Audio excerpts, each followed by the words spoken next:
आज हामी यस भिडियो मार्फत इन्दिरा गान्धीले लगाएको सङ्कटकालको विषयमा जानकारी लिन गइरहेका छौँ। भारतमा तत्कालीन प्रधानमन्त्री इन्दिरा गान्धीले लगाएको सङ्कटकालको विषयमा जानकारी लिनुभन्दा अघि इन्दिरा गान्धीको विषयमा छोटो जानकारी लिनु उचित होला। इन्दिरा गान्धीको पुरा नाम इन्दिरा प्रियदर्शिनी गान्धी हो, तर उनी भारतका प्रथम प्रधानमन्त्री जवाहरलाल नेहरूकी छोरी थिइन्। उनको जन्म 1917 अक्टोबर 31 मा भएको थियो। इन्दिरा गान्धी भारतको इतिहासमा आजसम्मकै एकमात्र महिला प्रधानमन्त्री हुन् भने उनी सन् 1966 देखि 1977 सम्म लगातार 3 पटक प्रधानमन्त्री बनेकी थिइन्।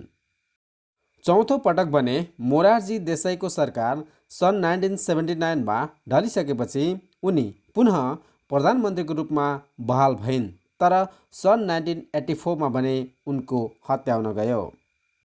अब भने हामी सन् 1975 मा भारतको एक चर्चित घटना अर्थात् इन्दिरा गान्धीले लगाएको आपतकाल इमर्जेन्सी अर्थात् सङ्कटकालको विषयमा जानकारी लिन गइरहेका छौँ।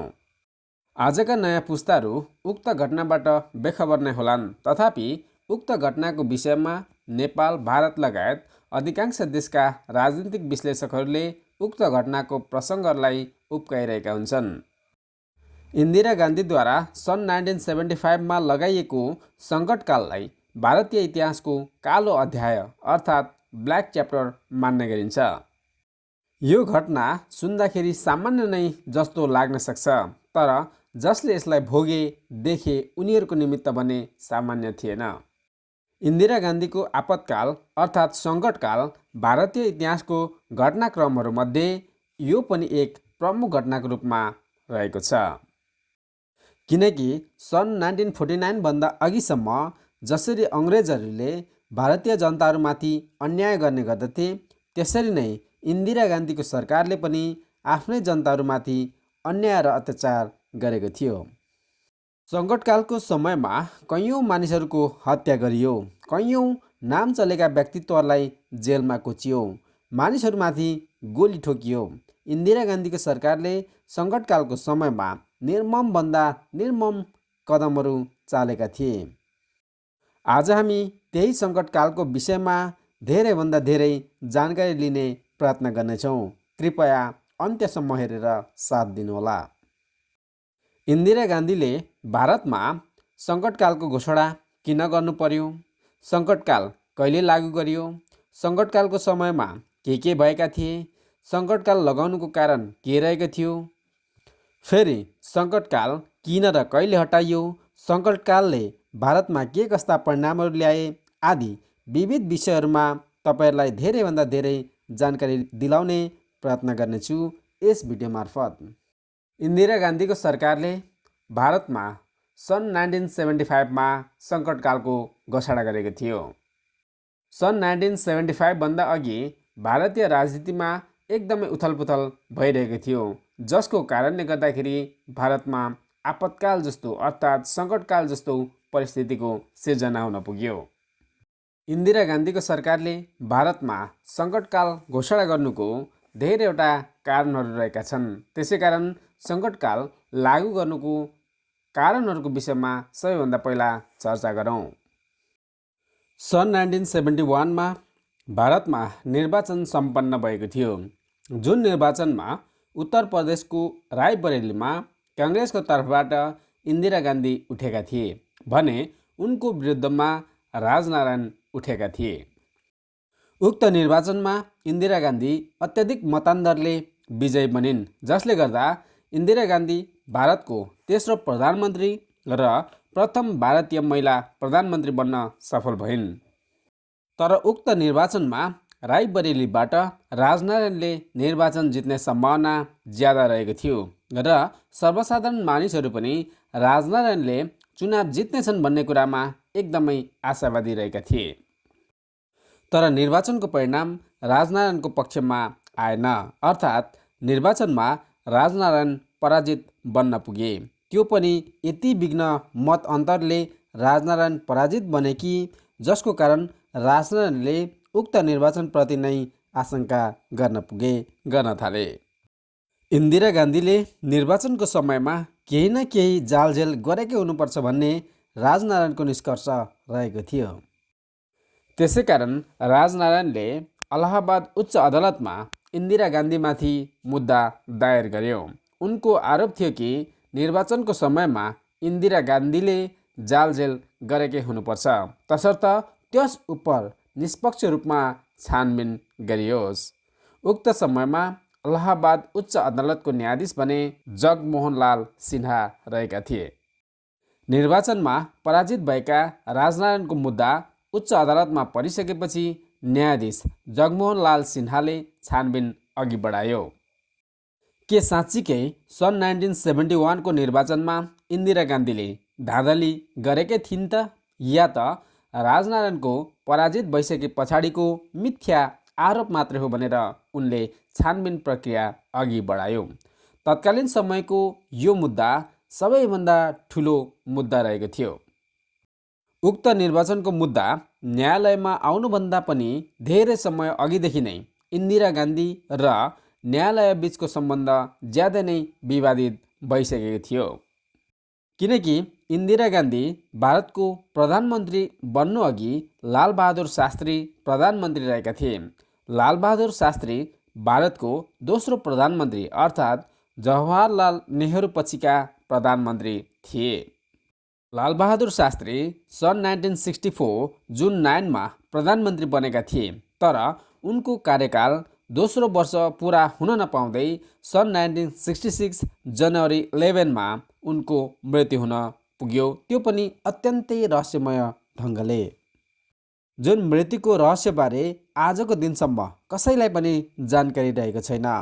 भारतको प्रधानमन्त्री जस्तो व्यक्तिको रहस्यमय मृत्युपछि बनेकी प्रधानमन्त्री इन्दिरा गान्धी र न्यायालय बीचको टकराव उच्च शिखरमा पुगिसकेको थियो।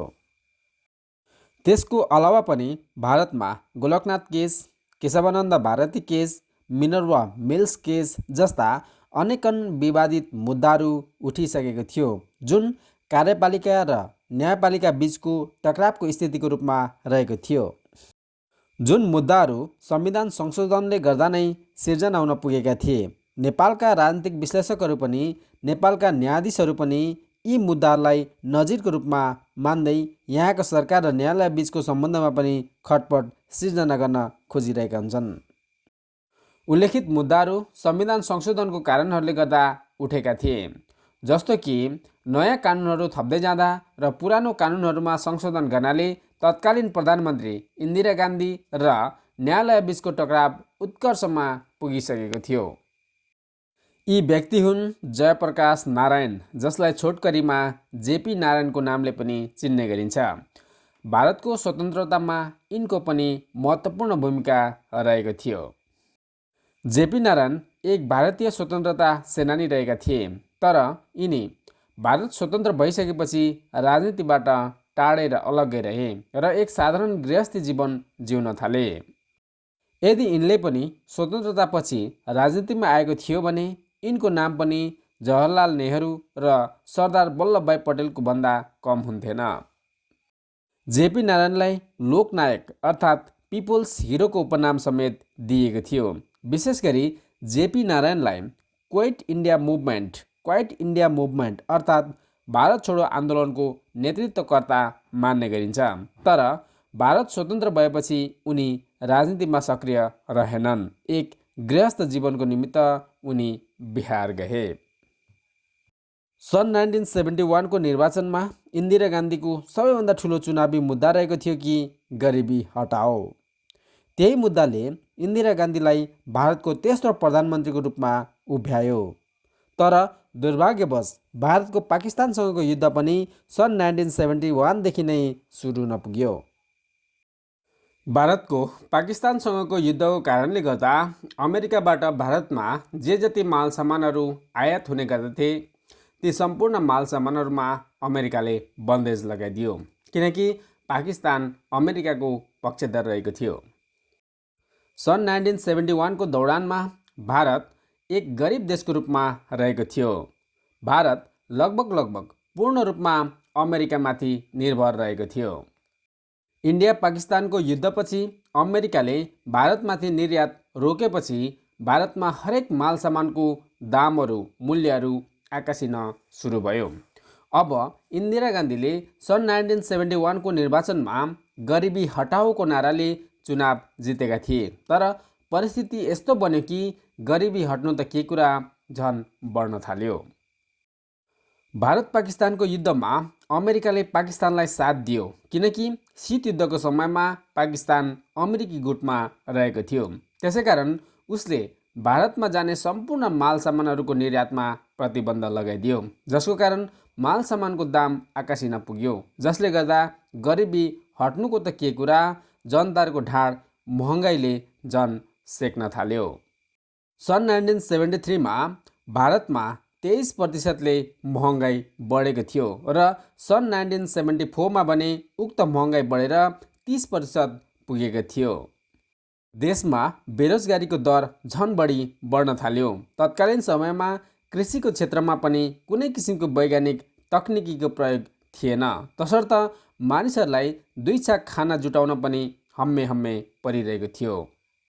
त्यसमध्ये पनि बिहार राज्यमा सबैभन्दा विकराल अवस्था रहेको थियो। त्यसैकारण सन् 1974 मा महँगाई कम गर्ने, भ्रष्टाचारको अन्त्य गर्ने र रोजगारी दिलाउनु पर्ने मागहरू लिएर बिहारका विद्यार्थीहरूले आन्दोलन सुरु गर्न थाल्यो, जसलाई पछि गएर छात्र आन्दोलन अर्थात् स्टुडेन्ट मुभमेन्टको नाम दिएको थियो।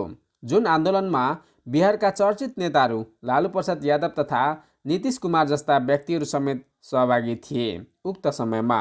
त्यसको अलावा आजका थुप्रै नेताहरू समेतले सहभागिता जनाएका थिए त्यस समयमा। तर त्यस समयमा जेपी नारायण अर्थात् लोकनायक जयप्रकाश नारायण भने समाजसेवाको काममा व्यस्त रहेका थिए बिहारमा। जेपी नारायण भारतीय स्वतन्त्रताको इतिहासमा एक विशाल पहिचान रहेको थियो। मानिसहरू उनलाई ठुलो सम्मानको दृष्टिकोणले हेर्ने गर्दथे। त्यसैकारण छात्रहरूले पनि जेपी नारायणलाई आन्दोलनमा सरिक हुन आह्वान गरे। जेपी नारायण पनि सरकारको व्यवस्था देखेर आजित बनिसकेका थिए, किनकि बिहारको अवस्था यति विघ्न दर्दनाक भइसकेको थियो कि जसको कल्पना गर्न समेत सकिन्न होला। तथापि सरकार भने मूक दर्शक बनेर बसिरहेको थियो। त्यसैकारण जेपी नारायणले छात्रहरूको आमन्त्रणलाई स्वीकार गर्दै छात्रहरूको आन्दोलनको नेतृत्व सम्हाल्न थाले। जेपी नारायणले आन्दोलनको नेतृत्व गर्दै गर्दा उनले केही शर्तहरू समेत राखेका थिए। त्यसमा रहेको थियो, चाहे जस्तोसुकै परिस्थिति आओस्, तर हामी कुनै पनि किसिमको हिंसाको मार्ग अपनाउने छैनौँ। र अर्को शर्त रहेको थियो, हाम्रो यो अभियान केवल बिहारमा मात्रै सीमित रहने छैन, बरु पुरै भारतव्यापी हुनेछ। र छात्र आन्दोलनमा जेपी नारायणको आमन्त्रण सँगै उक्त आन्दोलनमा लाखौँ लाख मानिसहरू जोडिन सुरु गरे। जेपी नारायणले बिहारमा काङ्ग्रेसको सरकारको राजीनामाको निमित्त अथक प्रयास गरे, तर बिहार सरकारले राजीनामा दिन इन्कार गर्यो। तर छात्र आन्दोलन भने रोकिएन र जारी रह्यो, जसलाई टोटल रिभोल्युसन अर्थात् जेपी मुभमेन्ट भन्ने गरिन्छ। त्यही छात्र आन्दोलनबाट प्रभावित हुँदै बिहारमा बिहार रेलवे मुभमेन्ट सुरु भयो, जसको नेतृत्व जर्ज फर्नान्डेजले गरेका थिए। सन् 1974 मा जर्ज माथ्यू फर्नान्डेजले रेलवे स्ट्राइकको आयोजना गरेका थिए, जुन बेला उनी अल इन्डिया रेलवेज फेडरेसनको प्रेसिडेन्ट रहेका थिए। त्यही साल सन् 1974 मा त्यस्तै खाले आन्दोलन गुजरातमा पनि सुरु भयो, जसको नाम रहेको थियो नवनिर्माण आन्दोलन, जसको नेतृत्व मोरारजी देसाई र जीवनभाइ पटेलले गरिरहेका थिए, जसको कारण गुजरातमा इन्दिरा गान्धीको सरकारलाई हटाइएको थियो, जसले गर्दा सन् 1975 मा पुनर्निर्वाचन गरिएको थियो, जसमा इन्दिरा गान्धीको सरकार पराजित बन्न पुग्यो। सन् 1975 मा इन्दिरा गान्धीको सरकार पराजित बन्यो र सोही बखत अर्थात् सन् 1975 को जुन 12 मा अलाहाबाद उच्च अदालतको फैसला पनि आयो, किनकि सन् 1971 को निर्वाचनमा इन्दिरा गान्धीको जितप्रति धाँधलीको आशंका गर्दै राजनारायणले इन्दिरा गान्धी उप मुद्दा दायर गरेको थियो र जसको छानबिन अलाहाबाद उच्च अदालतको न्यायाधीश जगमोहन लाल सिन्हाले गरिरहेका थिए र सोही विषयको फैसला सन् 1975 को जुन 12 सुनाइयो र फैसलामा भनियो कि सन् 1971 को रायबरेलीको निर्वाचनमा इन्दिरा गान्धीले धाँधली गरेकै थिइन्। अलाहाबाद उच्च अदालतको छानबिनको निष्कर्षले भन्यो कि अवैधानिक तवरले चुनावको प्रचार प्रसार गरेकी थिइन्, निर्वाचन जित्न सरकारी कर्मचारीहरूको उपयोग गरेकी थिइन्, सरकारी तन्त्रको प्रयोग गरेर इन्दिरा गान्धीले निर्वाचन जितेकी थिइन् लगायतका आरोपहरू लाग्न सुरु भयो। जुन आरोपहरूको कारण इन्दिरा गान्धीलाई लोकसभा सदस्यको पदबाट बर्खास्त गरियो र आगामी 6 वर्षसम्म निर्वाचनहरूमा सहभागी हुन पनि प्रतिबन्ध लगाइयो। अर्थात् अब बाँकी 6 वर्षसम्म इन्दिरा गान्धीले कुनै पनि निर्वाचनहरूमा सहभागिता जनाउन नपाउने भयो, जुन फैसलाले इन्दिरा गान्धीको राजनीतिक जीवन नै समाप्त हुने परिस्थिति रहेको थियो, किनकि त्यसको ठिक 1 वर्षपछि अर्थात् सन् 1976 मै निर्वाचन हुने तर्खर भइरहेको थियो।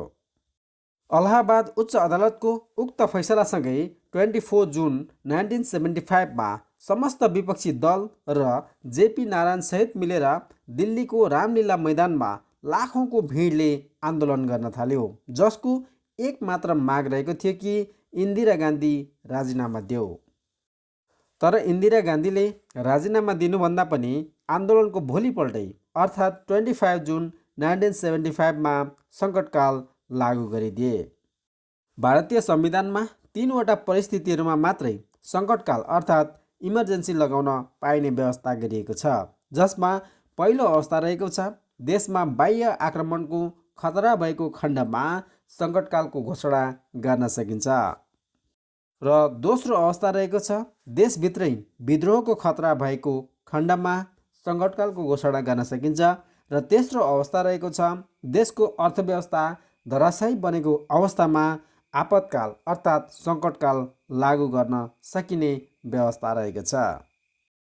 नेपालको संविधान 2072 मा पनि सङ्कटकाल अर्थात् सङ्कटकालीन अधिकार भनेर धारा 273 मा व्यवस्था गरिएको छ, जसमा भनिएको छ कि नेपालको सार्वभौम सत्ता, भौगोलिक अखण्डता वा कुनै भागको सुरक्षामा युद्ध, बाह्य आक्रमण, सशस्त्र विद्रोह, चरम आर्थिक विशृङ्खलता, प्राकृतिक विपद वा महामारीको कारणले गम्भीर सङ्कट उत्पन्न भएमा राष्ट्रपतिले नेपालभर वा नेपालको कुनै खास क्षेत्रमा लागू हुने गरी सङ्कटकालीन अवस्थाको घोषणा वा आदेश गर्न सक्नेछ भनी व्यवस्था गरिएको छ।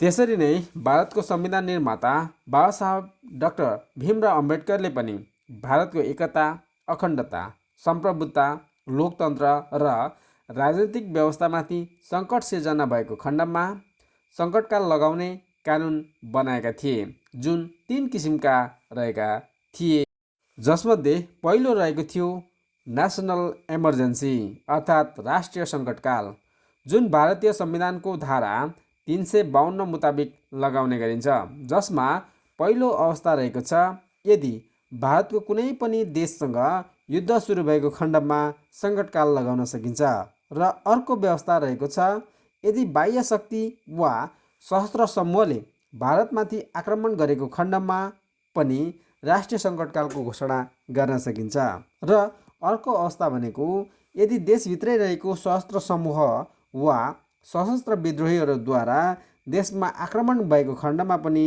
राष्ट्रिय सङ्कटकालको घोषणा गर्न सकिन्छ। त्यसको अलावा यदि सरकारलाई लाग्यो कि छिमेकी देश हामीमाथि आक्रमण गर्ने पूर्ण तयारीमा छ, या त आफ्नै देशभित्रको विद्रोही समूह आफ्नै देशमाथि आक्रमण गर्ने तयारीमा रहेको छ भन्ने सरकारलाई लाग्यो वा सरकारले महसुस गर्यो भने सङ्कटकालको घोषणा गर्न सकिन्छ, जसलाई राष्ट्रिय सङ्कटकाल भन्ने गरिन्छ। इन्दिरा गान्धीले भारतमा सङ्कटकाल लगाउनुभन्दा अघि सन् 1962 देखि सन् 1968 सम्म भारतको पाकिस्तान चीनसँगको युद्धको समयमा सङ्कटकाल लागू गरिएको थियो। पछि फेरि सन् 1971 मा भारतको पाकिस्तानसँग युद्ध भयो, त्यो बेला पनि राष्ट्रिय सङ्कटकाल लागू गरियो। भारतीय संविधानमा अर्को सङ्कटकाल रहेको छ राज्य सङ्कटकाल अर्थात् स्टेट इमर्जेन्सी, जसलाई प्रेसिडेन्ट रुल वा राष्ट्रपति शासन पनि भन्ने गरिन्छ, जुन भारतीय संविधानको धारा 356 अन्तर्गत लगाउने गरिन्छ। यदि केन्द्रीय सरकारको निर्देशन पालना गर्न कुनै स्टेट वा राज्य अनिच्छुक भएको खण्डमा अर्थात् केन्द्रीय सरकारको आदेश पालना गर्न कुनै राज्यले इन्कार गरेको खण्डमा वा कुनै राज्य केन्द्रीय सरकारको विरुद्धमा गएको खण्डमा केन्द्रीय सरकारले सङ्कटकाल लगाउन सक्ने प्रावधान रहेको छ। जस्तो कि भारतको गुजरात राज्यमा नवनिर्माण आन्दोलनको बेलामा केन्द्रीय सरकार अर्थात् इन्दिरा गान्धीले गुजरात राज्यमा सङ्कटकाल लगाइदिएकी थिइन्, जसको कारण गुजरातमा राज्य सरकारको शासन समाप्त भएर सिधा केन्द्र सरकारको शासन सुरु भएको थियो। यसरी राज्य सङ्कटकाल अर्थात् स्टेट इमर्जेन्सी अर्थात् राष्ट्रपति शासन लागू गर्ने गरिन्छ। भारतीय संविधानमा अर्को व्यवस्था रहेको छ आर्थिक सङ्कटकाल अर्थात् फाइनान्सियल इमर्जेन्सी, जुन भारतीय संविधानको धारा 360 अन्तर्गत लगाउने गरिन्छ। आर्थिक सङ्कटकाल देशको अर्थव्यवस्था बर्बाद भएको खण्डमा अर्थात् देशको ढुकुटी रित्तिएर कङ्गाल बनेको खण्डमा देशमा आर्थिक सङ्कटकालको घोषणा गर्ने गरिन्छ। तर जब सन् 1975 जुन 25 इन्दिरा गान्धीले सङ्कटकाल लगाएकी थिइन्, त्यसमा उनले देशमा गडबडीको स्थिति सिर्जना भएको कारण अर्थात् आन्तरिक अवरोधको कारण सङ्कटकाल लगाएको बताएकी थिइन्। तर पछि गएर स्पष्ट भयो कि वास्तवमा देशमा कुनै पनि किसिमको गडबडी वा त्यस्तो आन्तरिक अवरोधको स्थिति नभएर इन्दिरा गान्धीले केवल आफ्नो राजनीतिक जीवनलाई सुरक्षित गर्नको खातिर सङ्कटकालको घोषणा गरेकी थिइन्। त्यसै कारण भारतको पुरै इतिहासमा इन्दिरा गान्धीको सङ्कटकाल चाहिँ विवादास्पद बनेर रहेको छ। सन् 1975 जुन 25 को दिन इन्दिरा गान्धीले अल इन्डिया रेडियोद्वारा पुरै देशभर सङ्कटकालको घोषणा गरेकी थिइन्। उनले रेडियोको माध्यमद्वारा जनताहरूलाई आश्वस्त पार्दै भनेकी थिइन् कि देशमा सङ्कटकाल लागू गर्न अत्यावश्यक भइसकेको छ, किनकि देशभित्र केही त्यस्ता समूहहरू एकदमै सक्रिय बनेको छ जसले देशको सेना तथा प्रहरीहरूलाई विद्रोहको निम्ति भड्काइरहेका छन्। त्यसै कारण देशको एकता र भौगोलिक अखण्डतालाई बचाउनको निमित्त सङ्कटकालको घोषणा गरिएको सङ्कटकालको निर्णय लिएको हो। तर यहाँनिर अचम्म र उदेक लाग्दो विषय चाहिँ के छ भने सङ्कटकालको घोषणा गर्नुभन्दा पहिले नै प्रधानमन्त्री इन्दिरा गान्धीले लिस्ट तयार पारिसकेकी थिइन् कि कुन कुन नेताहरूलाई जेलमा कोच्ने हो भनेर। जसरी सङ्कटकालको घोषणा भयो, सङ्कटकालको घोषणा गरियो, रातारात ती नेताहरूलाई जेलमा कोचियो जो जसको नाम इन्दिरा गान्धीको लिस्टमा समावेश भएको थियो, जसमा लगभग सबै नै प्रतिपक्ष दलका नेताहरू लगायत विपक्षी पार्टीका सांसदहरू रहेका थिए। इन्दिरा गान्धीले विपक्षी पार्टीका सांसदहरू र प्रतिपक्षी दलका नेताहरूलाई यसकारण जेलमा कोचिदिएका थिए कि आफूले ल्याएको प्रस्तावहरूको विरोध गर्नेहरू संसदमा कोही पनि नरहोस् र आफूले जस्तो चाह्यो त्यस्तै मनमौजी रूपमा प्रस्तावहरू संसदबाट पारित गराउन सकियोस्। इन्दिरा गान्धीले सङ्कटकालको समयमा जयप्रकाश नारायण, मोरारजी देसाई, लालकृष्ण आडवाणी, अशोक मेहता, अटल बिहारी वाजपेयी लगायत विपक्षी पार्टीका प्रमुख नेताहरूलाई जेलमा कोचिदिएका थिए। इन्दिरा गान्धीले ती समस्त नेताहरूलाई जेलमा कोचिदिए जो अलाहाबाद उच्च अदालतको समर्थनमा थिए र सङ्कटकालको निर्णयको विरुद्धमा आन्दोलनको तयारीमा थिए। जो नेताहरूलाई गिरफ्तार गरिएको थियो उनीहरू गिरफ्तार भएको खबर उनीहरूको परिवारलाई समेत दिइएको थिएन। त्यति मात्रै कहाँ हो र, उनीहरूलाई कुन ठाउँमा राखिएको छ भन्ने कुराको जानकारी समेत सरकारले आफ्नो मान्छेहरूभन्दा बाँकी कसैलाई पनि कुनै व्यक्तिहरूलाई पनि दिएको थिएन। यी गिरफ्तार भएका विपक्षी पार्टीका नेताहरूलाई 2 महिनासम्म कसैलाई पनि भेटघाट गर्ने अनुमति दिइएन।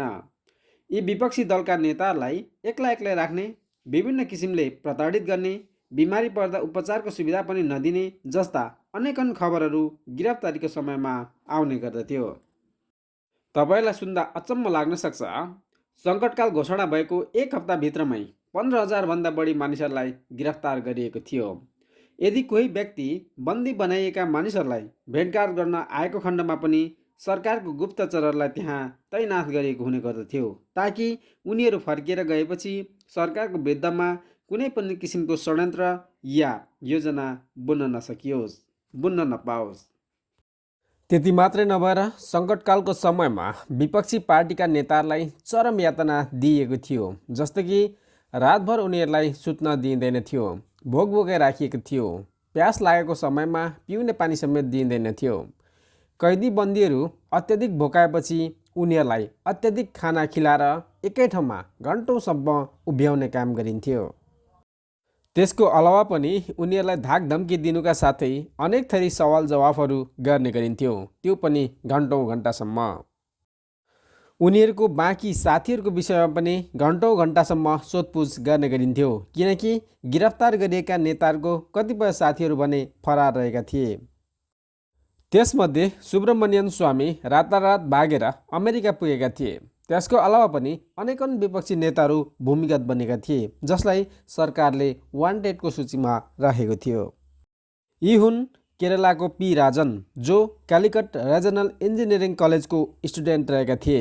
उनी सन् 1976 मार्च 1 को दिन केरला पुलिसको गिरफ्तारीमा परेका थिए। उनको पुलिस हिरासतमा चरम यातनाको कारण मृत्यु हुन पुगेको थियो। यातनाको दौरानमा उनको शरीरमाथि काठको मुढा गुडाउने गरिएको थियो, जसको कारण राजनको अनेकन हड्डीहरू भाँचिएको थियो, टुटफुट भएको थियो र यातनाकै दौरानमा उनको मृत्यु भएको थियो। र उता रेलवेको कर्मचारीको हडतालको नेतृत्व गरिरहेका जज फर्नान्डेजको भाइ लोरेन्सलाई सङ्कटकालको दौरानमै सन् 1976 मे 1 को दिन गिरफ्तार गरिएको थियो। उनलाई पुलिस कस्टडीमा यति बिघ्न ब्रुटल टर्चर दिएको थियो कि उनले प्राण मात्र त्याग्न बाँकी रहेको थियो। लगभग 10 महिनाको प्रहरी हिरासतको बसाइपछि निस्कँदा लरेन्स फर्नान्डेज एक जिउँदो अस्थिपञ्जर जस्तो बनिसकेका थिए, हिटलरको यातना शिविरको मानिस जस्तै। लगभग उनको सम्पूर्ण अङ्गहरू भाँचिएको वा टुटेको अवस्थामा थियो। हिरासतमा यिनले यति बिघ्न पिटाइ खाए कि जसको कारण उनी वर्षौँसम्म सिधा उभ्न समेत सकेनन्। त्यसको अलावा पनि हडतालमा सहभागी बनेका रेलवेका कर्मचारीहरू सबैलाई नियन्त्रणमा लिएको थियो र ती कर्मचारीहरूका फ्यामिली जो रेलवेको क्वार्टरहरूमा बस्ने गर्दथे, उनीहरू पनि सबैलाई त्यहाँबाट लखेट्ने काम गरियो। त्यसको अलावा पनि जो विद्यार्थीहरू सङ्कटकाल लागू भइसकेपछि पनि पर्चा पम्पलेटहरू वितरण गरिरहेका थिए, टाँसिरहेका थिए, तीमध्ये 2 जना विद्यार्थी नेतृत्वहरूलाई फाँसीमा झुन्ड्याउने काम गरियो। र दिल्लीमा रहेको ड्वेलर नामको झुपरपट्टीमा गरिब मानिसहरूले सरकारको उक्त कदमको विरुद्धमा आवाज उठाएका थिए, जसले गर्दा उक्त झोपडपट्टीमा सरकारले गोलीको वर्षा गरायो, जसको कारण त्यहाँ कैयौँ मानिसहरू हताहत हुन पुगेका थिए। सङ्कटकालको समयमा केवल पुरुषहरूमाथि मात्रै अन्याय र अत्याचार गरिएको थियो भन्ने होइन, कैयौँ महिलाहरूमाथि पनि अन्याय र अत्याचार गरिएको थियो। जस्तो कि गायत्री देवी र विजयराज सिन्धियालाई बिरामी कैदी बन्दीहरूको माझमा कोचिएको थियो।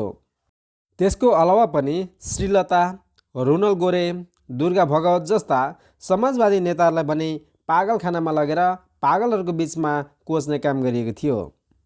यसरी इन्दिरा गान्धीको सरकारले सङ्कटकालको समयमा करिब 1,40,000 जति मानिसहरूलाई बिना गल्ती बिना कसुर 1.5 वर्षभन्दा बढी समयसम्म जेलमा कोचिदिएका थिए। किनकि सङ्कटकालको समयमा यदि कुनै व्यक्तिमाथि विद्रोहको शङ्का भएको खण्डमा विद्रोह हुनुभन्दा अगावै नियन्त्रणमा लिने व्यवस्था गरिएको छ। त्यसैकारण विद्रोह हुनुभन्दा अघि नै 1.5 वर्षको अवधिमै 1,40,000 भन्दा बढी मानिसहरूलाई इन्दिरा गान्धीको सरकारले नियन्त्रणमा लिइसकेको थियो। मैले अघि नै भनिसकेको छु कि इन्दिरा गान्धीले आफ्नो समस्त विपक्षी दलका संसदहरूलाई जेलमा कोचिदिएका थिए। बाँकी संसदमा भने सरकारको संसदहरू मात्रै बाँकी रहेका थिए। इन्दिरा गान्धीले संसदलाई यसकारण कब्जा गरेका थिए किनकि इन्दिरा गान्धी सबैभन्दा पहिला इलाहाबाद उच्च अदालतको निर्णयलाई बदल्न चाहन्थे। किनकि इलाहाबाद उच्च अदालतको निर्णयले इन्दिरा गान्धीको संसद पद खारेज गर्दै 6 वर्षसम्म उम्मेदवारी दिन प्रतिबन्ध लगाइदिएको थियो। त्यसैकारण इन्दिरा गान्धीले सङ्कटकाल लगाएर अलाहाबाद उच्च अदालतको निर्णयलाई बदलिदिइन्। भारतको संविधानलाई संशोधन गर्दै इन्दिरा गान्धीले भारतको प्रधानमन्त्री, राष्ट्रपति, उपराष्ट्रपति र लोकसभा अध्यक्षमाथि कुनै पनि किसिमको अपराधलाई लिएर उनीहरूको जीवनभर कुनै पनि किसिमको मुद्दा दायर गर्न नपाउने कानुन पारित गर्ने जमर्को गरेकी थिइन्। इन्दिरा गान्धीले संविधानको 42औं संशोधन गर्दै संविधानको मूल भाव अर्थात् संविधानको प्रस्तावना नै संशोधन गर्ने अर्थात् प्रस्तावनामा रहेका कुराहरूमाथि प्रहार गर्ने चेष्टा गरेकी थिइन्। त्यसको अलावा राज्यका 3 प्रमुख अङ्गहरू कार्यपालिका, न्यायपालिका र व्यवस्थापिका बीच रहेको सन्तुलनलाई पनि खलबल्याउन सक्दो प्रयास गरेकी थिइन्। त्यसैकारण भारतीय संविधानको 42औं संशोधनलाई सबैभन्दा कठोर मान्ने गरिन्छ। इन्दिरा गान्धीले सङ्कटकालको पहिलो सातामै संविधानको धारा 14, धारा 21 र धारा 22लाई निलम्बन गर्दै कानुनको नजरमा सबैजना बराबरी हुन् भन्ने, जीवनभर सम्पत्तिको प्रत्याभूति गर्ने र गिरफ्तार वा धरपकडको विषयलाई लिएर अदालतमा मुद्दा दायर गर्ने अधिकारमाथि प्रतिबन्ध लगाइदिएका थिए। त्यसको अलावा धारा 19लाई पनि प्रतिबन्ध लगाउँदै प्रकाशन तथा प्रसारण गर्ने, सभा सम्मेलन गर्ने लगायतका अधिकारहरूमाथि प्रतिबन्ध लगाइदिएका थिए। त्यसको अलावा इन्दिरा गान्धीको सरकारले राष्ट्रिय सुरक्षा कानुन पारित गर्दै जो जति मानिसहरूलाई जेलमा कोचिएका थिए उनीहरूलाई के कति कारणले जेलमा कोचिएको हो भन्ने विषयमा जानकारी लिने अधिकारबाट समेत वञ्चित गरिएको थियो। अर्थात् जेलमा रहेका मानिसहरूले आफ्नो गिरफ्तारीको विषयमा सरकारसँग कुनै पनि किसिमको जानकारी लिन पाउँदैनथे। त्यसको अलावा पनि राष्ट्रिय सुरक्षा ऐनमाथि विभिन्न किसिमको फेरबदल गर्दै जेलमा रहेका नेताहरूले अदालतमा अपिल गर्ने अधिकारमाथि पनि प्रतिबन्ध लगाइयो।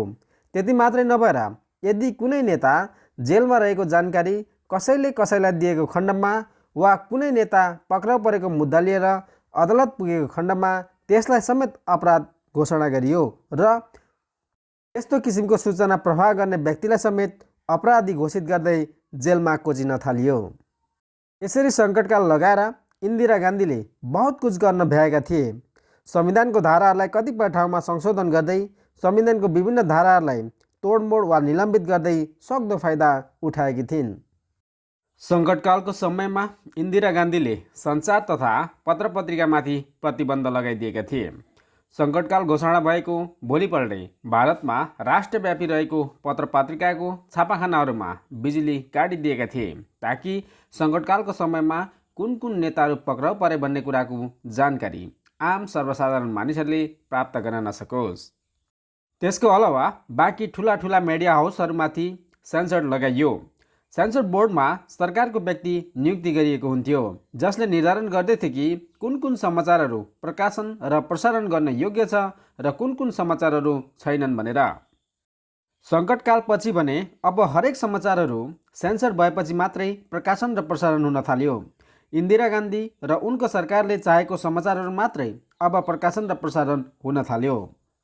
सरकारको विरुद्धमा रहेको, सरकारको निरङ्कुश कदमहरूको विरुद्धमा रहेको समाचारहरू भने अब प्रतिबन्धित हुन थाल्यो। सरकारले गरेको गतिविधिहरू जस्ताको तस्तै प्रकाशन र प्रसारण गर्ने सञ्चार माध्यमहरूका सम्पादकहरू, पत्रकारहरू धमाधम धरपकड हुन थाले। त्यति मात्रै कहाँ हो र, अमृत नेहताले एउटा फिल्म बनाएका थिए, किस्सा कुर्सीका, सन् 1977मा। अमृत नेहता उनी कङ्ग्रेसको तर्फबाट लोकसेवा सदस्य रहेका थिए, तर इन्दिरा गान्धीले सङ्कटकालको घोषणा गरेपछि उनले काङ्ग्रेस पार्टी छोडिदिएका थिए। सङ्कटकालको विषयमा बनाइएको फिल्म किस्सा कुर्सीका, जसलाई इन्दिरा गान्धीको सरकारले रिलिज गर्नमा प्रतिबन्ध लगाइदिएको थियो र उक्त फिल्मको सम्पूर्ण प्रिन्टहरू प्रहरीद्वारा जलाइएको थियो। अर्को फिल्म सन् 1975मा गुलजारले निर्माण गरेका थिए जसको नाम थियो आँधी, जुन इन्दिरा गान्धीको जीवनीमा आधारित रहेको थियो। उक्त चलचित्रमाथि पनि इन्दिरा गान्धीको सरकारले प्रतिबन्ध लगाइदियो। त्यसको अलावा पनि बलिउडका अधिकांश फिल्म मेकर, कलाकार लगायतलाई धाकधम्की दिएर, जेलमा कोचिदिने धम्की दिएर सरकारलाई राम्रो देखाउन दबाब दिएका थिए। जसमध्ये भारतका स्वर सम्राट भनेर चिनिने किशोर कुमारलाई पनि सरकारको समर्थनमा गीत गाउन दबाब दिइएको थियो। तथापि उनले सरकारको दबावलाई इन्कार गरिदिएका थिए। यसरी सङ्कटकालको समयमा सरकारले सञ्चारको साधनहरू, टेलिभिजन, रेडियो र पत्रपत्रिकालाई निर्ममतापूर्वक दबाइदिएको थियो। सङ्कटकालको समयमा सरकारले मजदुरहरूको तलब भत्तामा 50%ले कटौती गरिदिएको थियो भने निजी क्षेत्रको विकासको निमित्त भने सरकारले आयातमा भारी छुट दिलाएको थियो। त्यसको अलावा पनि ठुला कम्पनीहरूमाथि सरकारी करहरू कटौती गरिदिएको थियो र विदेशी कम्पनीहरूलाई भारतमा लगानी गर्न आह्वान गरिएको थियो, किनकि भारतमा श्रमिकहरू सस्तो भावमा उपलब्ध रहेको थियो। त्यसैकारण उचित पारिश्रमिकको माग गर्दै मजदुरहरूले ठाउँ ठाउँमा विरोध प्रदर्शनहरू गर्न थाले, तर प्रहरीहरूले मजदुरहरूलाई पिटेरै तह लगाइदिएका थिए। सङ्कटकालको समयमा बङ्गालमा सरकारको विरोध गर्ने 16,000 मजदुरहरूलाई एकैपटकमा सरकारले जेलमा कोचिदिएका थिए। सङ्कटकालको समयमा सरकारले नागरिकहरूमाथि यति बिघ्न अत्याचार, अन्याय र दुर्व्यवहार गरेका थिए कि नागरिकहरूको पक्षमा उभिएका वकिलहरूलाई समेत प्रताडित गर्ने गरिन्थ्यो। नागरिकहरूको पक्षमा उभिएका र सरकारले नागरिकहरूमाथि गर्ने गरेका अन्याय, अत्याचार र दुर्व्यवहारको विरुद्धमा उभिएका 42 जना वकिलहरूलाई सङ्कटकालको समयमा निलम्बन गरिएको थियो। इन्दिरा गान्धीको सरकारले सङ्कटकालको समयमा चालेको सबैभन्दा कठोर कदममध्ये एउटा कदम थियो नसबन्दी अर्थात् भासेक्टोमी अर्थात् पुरुष बन्ध्याकरण। देशको जनसङ्ख्यालाई नियन्त्रण गर्नु नराम्रो होइन, तर सरकारले देशको जनसङ्ख्यालाई नियन्त्रण गर्न अपनाएको नीति भने सही थिएनन्।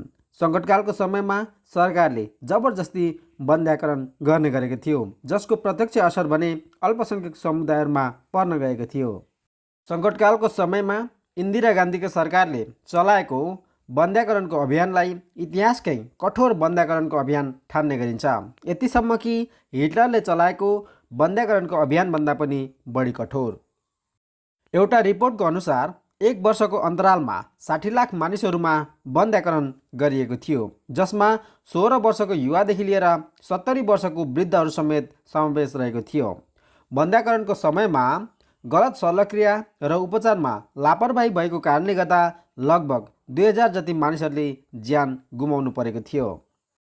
सरकारको तर्फबाट आह्वान गरिएको थियो कि जो जसले सरकारको बन्ध्याकरणको अभियानलाई मद्दत पुर्याउनेछ उनीहरूलाई सरकारको तर्फबाट बक्सिसको रूपमा जमिन उपलब्ध गराइनेछ।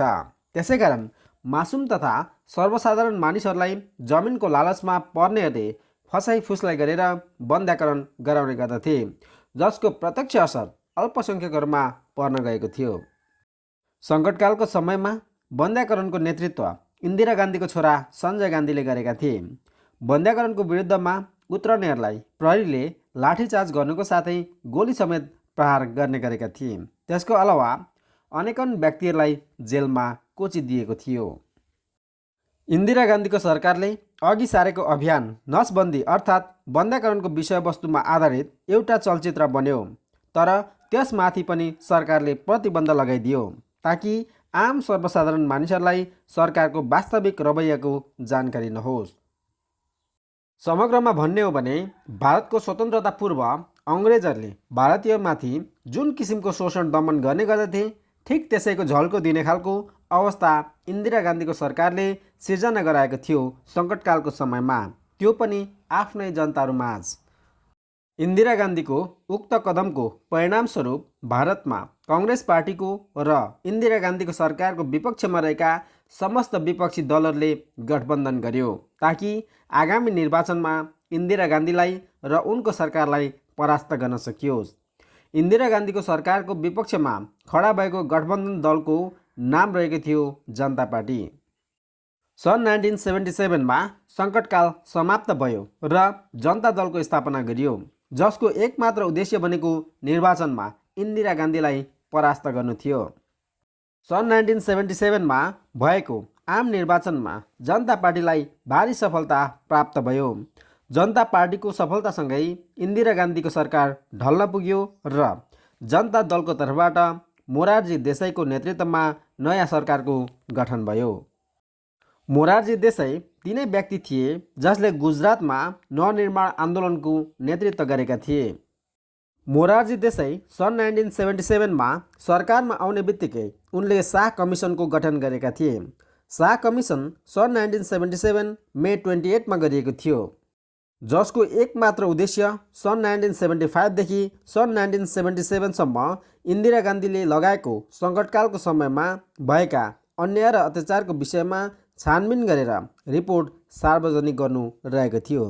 लगभग 2 वर्षको अवधिमा भए गरेका मानव अधिकारहरूको हननको विषयमा पनि छानबिन गरेर तथ्याङ्क सार्वजनिक गर्नु रहेको थियो। त्यति मात्रै नभएर देशमा सङ्कटकाल लगाउनुको कारण के थियो र सङ्कटकालको परिणाम के आयो, सङ्कटकालको समयमा बनाइएका कानुनहरू र उक्त कानुनलाई संसदद्वारा पारित पनि गराएका थिए, ती कानुनहरू के वास्तवमै सही थिए या गलत थिए, ती सम्पूर्ण गतिविधिहरूको छानबिन गरेर निष्कर्ष निकाल्ने काम पनि शाह कमिसनलाई सुम्पिएको थियो। तर केही समयपछि शाह आयोगको निष्कर्ष आयो। शाह कमिसनको निष्कर्ष आयो कि इन्दिरा गान्धीको सरकारले भारतमा सङ्कटकाल लगाउनुको कुनै ठोस कारण नै थिएन, भेटिएन। इन्दिरा गान्धीले सङ्कटकाल लगाउनुको एकमात्र उद्देश्य भनेको आफ्नो सत्ता टिकाउनु र आफ्नो राजनीतिक जीवन सुरक्षित गर्नु मात्रै रहेको निष्कर्ष निकालियो। त्यसैकारण इन्दिरा गान्धी र उनको सरकारमाथि अनेकन मुद्दाहरू दायर गरियो। तर इन्दिरा गान्धीलाई विभिन्न मुद्दाहरूमाथि कारबाही गर्नुभन्दा अघि नै जनता दल अर्थात् मोरारजी देसाईको सरकार नै ढल्न पुग्यो र फेरि इन्दिरा गान्धीको सरकार सत्तामा आयो। इन्दिरा गान्धी सत्तामा आउने बित्तिकै उनले सर्वप्रथम शाह कमिसनद्वारा तयार पारिएका रिपोर्टहरू, सङ्कटकालको विषयलाई लिएर सङ्कलन गरिएका सम्पूर्ण कागजातहरू च्याचुत पारेर जलाइदिने काम गरिन्। न रहन्छ बाँस न बच्छ बाँसुरी भने जगरी। हस्त साथीहरू, नेपाली राजनीतिको क्षेत्रमा पनि धेरै जसो चर्चा गरिने इन्दिरा गान्धी र उनको सरकारले लगाएको सङ्कटकालको विषयमा बनाइएको यो भिडियो तपाईँहरूलाई कस्तो लाग्यो प्रतिक्रिया दिन नभुल्नुहोला र यो भिडियोलाई मन पराउनु भएको खण्डमा लाइक, कमेन्ट, सेयर र सब्सक्राइब गर्न पनि नभुल्नुहोला। धन्यवाद।